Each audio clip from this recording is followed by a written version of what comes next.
Quando nos aproximamos de Ana O, não estamos diante apenas de um caso inaugural da psicanálise, estamos diante de um ponto de inflexão no modo de pensar a clínica, o sintoma e o próprio inconsciente. E é por isso que esta aula não pode ser conduzida como uma simples descrição cronológica de sinais e sintomas. Ela precisa ser sustentada a partir da base de conhecimento que já construímos. A clínica como investigação, o inconsciente como hipótese teórica, o sintoma como formação de compromisso, a escuta como operador central, o caso clínico como produção de saber. Sem essa ancoragem, Ana O vira apenas uma história curiosa do passado. Com essa ancoragem, Ana O se torna uma chave clínica viva. Freud não encontra Ana O como quem encontra uma doença. Ele a encontra como quem encontra um impasse do sujeito. E esse ponto é decisivo, porque desde o início, o que aparece nesse caso não é um corpo doente no sentido médico, mas um corpo tomado pela linguagem. Paralisias, contraturas, tosse nervosa, alterações visuais, estrabismo, mutismo, alucinações, estados dissociativos, perda progressiva da linguagem. Nada disso aparece como lesão orgânica, tudo isso aparece como expressão. E aqui retomamos um eixo central da nossa base. O sintoma psicanalítico não é um defeito do organismo, é uma solução psíquica, uma solução precária, dolorosa, custosa, mas ainda assim uma solução. Ana O adoece no contexto de um laço. Ela cuida intensamente do pai adoecido, se implica de modo quase total nessa função, e pouco a pouco o seu próprio corpo começa a falar. Esse ponto precisa ser sublinhado. Não se trata de estabelecer uma causalidade simplista entre cuidar do pai e adoecer. Trata-se de compreender como o sujeito se organiza diante de uma exigência psíquica excessiva. Aqui já se anuncia algo que atravessará toda a obra freudiana. O sujeito paga um preço quando não encontra lugar para o próprio desejo, e esse preço pode ser o corpo. A chamada fase de incubação latente do caso é particularmente importante, porque ela mostra que o adoecimento não surge de forma abrupta. Ele se prepara, ele se constrói, ele se organiza no tempo. Esse ponto dialoga diretamente com aquilo que já trabalhamos sobre o inconsciente. O inconsciente não age por explosões súbitas, ele insiste, ele se repete, ele se anuncia por pequenos deslocamentos. Quando a doença se manifesta plenamente, o que vemos não é apenas uma soma de sintomas, vemos uma divisão do sujeito, estados de consciência distintos, momentos de lucidez alternados com estados dissociativos, alucinações, interrupções da fala, perda progressiva da capacidade simbólica. E aqui é fundamental evitar uma leitura apressada.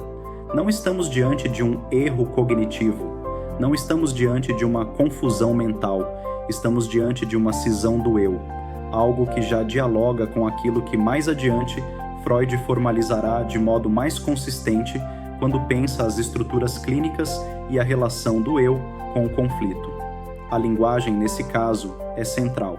Ana O perde palavras, perde a gramática, perde a sintaxe, perde os artigos, perde a conjugação verbal, até chegar a um ponto em que a fala praticamente desaparece.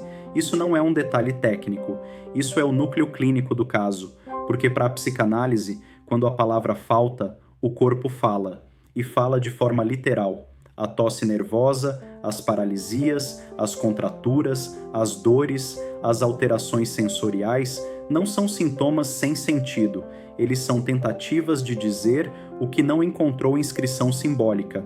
Aqui retomamos outro eixo essencial da nossa base. O inconsciente se estrutura como linguagem. Quando a linguagem falha, o sintoma ocupa o lugar da fala. E isso nos leva ao ponto decisivo do caso, a experiência da fala como tratamento. O chamado Talking Cure não nasce como técnica sofisticada. Ele nasce da constatação clínica de que, quando Ana O fala, algo se organiza. Quando ela pode narrar, associar, dizer, os sintomas se transformam, não desaparecem magicamente, mas se deslocam. Isso inaugura algo radical. Não é a sugestão que opera, não é a autoridade do médico, não é a correção moral. É a possibilidade de dizer, e dizer não como confissão, mas como produção de sentido. Aqui se funda o método, e é por isso que este caso não pode ser lido sem a ancoragem na ética da psicanálise. Freud não desautoriza a experiência da paciente. Ele não confronta suas alucinações como falsas. Ele não corrige sua realidade. Ele escuta. E isso dialoga diretamente com aquilo que já estabelecemos como princípio. Na clínica psicanalítica, o analista não é o guardião da verdade factual. Ele é o sustentador da verdade psíquica. As cobras negras, as acusações, as agressividades, as ausências não são combatidas como erros. São interrogadas como formações do inconsciente. Outro ponto central do caso é a resistência. Ana O resiste ao tratamento. Oposição tenaz, recusas, silêncios, ameaças, impulsos autodestrutivos. E aqui precisamos reforçar algo que já foi trabalhado. A resistência não é um obstáculo externo à análise. Ela é parte do processo. Ela indica que algo está sendo tocado. E muitas vezes, o sintoma é a última defesa do sujeito contra um saber insuportável. Por isso, a clínica exige cuidado, exige tempo, exige não forçar sentido, exige não colonizar o sujeito com interpretações apressadas. O caso Ana O também nos ensina algo decisivo sobre a escrita do caso clínico. O caso não é o paciente. O caso é uma construção teórica a partir da experiência clínica. Ele serve para transmitir um método, não para esgotar uma vida.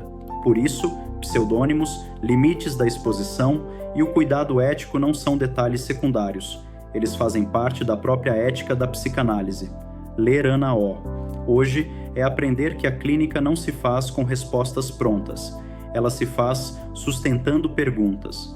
Perguntas como: o que o sintoma organiza? O que o corpo está dizendo quando a palavra falha?